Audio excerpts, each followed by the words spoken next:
Hi எல்லாரும் வணக்கம். கோபுரத்துக்குள்ளே போகலாமா? எனக்கு இந்த மாதிரி கோபுரத்துக்குள்ளே போகிறது பிடிக்கும். இன்னொரு பெருமாள் கோவில், அந்த ஊர் பேர் மறந்துருச்சு. நிறைய கோபுரத்துக்குள்ளே இந்த மாதிரி போகிற மாதிரி இருக்கும். நாங்கள் விஜயதசமி அன்றைக்கி தான் உலகளந்த பெருமாள் கோவிலுக்கு போயிருந்தோம், திருக்கோவிலூரில் இருக்கிறதுக்கு. ஸோ அங்கே அன்றைக்கின்னு நாங்கள் போகும்போதே சாமி வெளியில் வந்தார். அன்றைக்கி அம்பு விடுவாங்களாம். ஸோ ஏன் அம்பு விடுறாங்க அப்படின்ட்டு கேட்டால், விஜயதசமிக்கு எல்லா கோவில்லையுமே விடுவாங்க அப்படின்ற மாதிரி சொன்னாங்க. அழகாக சாமி அம்புலாம் விட்டுட்டு அப்படியே ரிவர்ஸ்லேயே உள்ளே போயிட்டார். ரொம்பவே அழகாக இருந்தது அதை பார்க்கறதுக்கு. இந்த மாதிரி தடவை அம்பு விடுவாங்க விஜயதசமி அன்றைக்கி அப்படின்ட்டு எனக்கு இப்போ தான் தெரியும். என்ன மாதிரி தெரியாதவங்க தெரிஞ்சுக்கோங்க. மேபி நிறைய பேருக்கு தெரிஞ்சு கூட இருக்கலாம். அதுக்கப்புறம் அந்த சாமி மூலஸ்தானத்தில் வைக்கிறது கொஞ்சம் லேட் ஆகணுன்னே நாங்கள் போய் அம்பாள் பார்த்துட்டு வர்றதுக்காக போனோம்.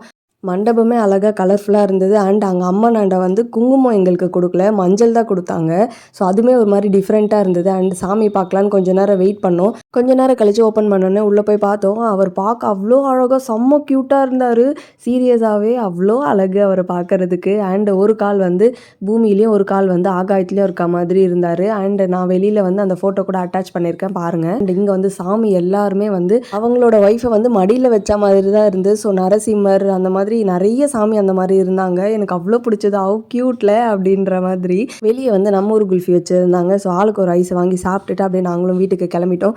அங்கே என்ன பண்ணாங்க அப்படின்றத டீட்டெயிலாக நான் லாங் வீடியோவில் போஸ்ட் பண்ணுறேன். கண்டிப்பாக செக் பண்ணி பாருங்கள். நீங்களும் அந்த கோவில் போயிருக்கீங்களா அப்படின்றத கண்டிப்பாக சொல்லுங்கள். நெக்ஸ்ட் வீடியோவில் பார்க்கலாம். பாய்.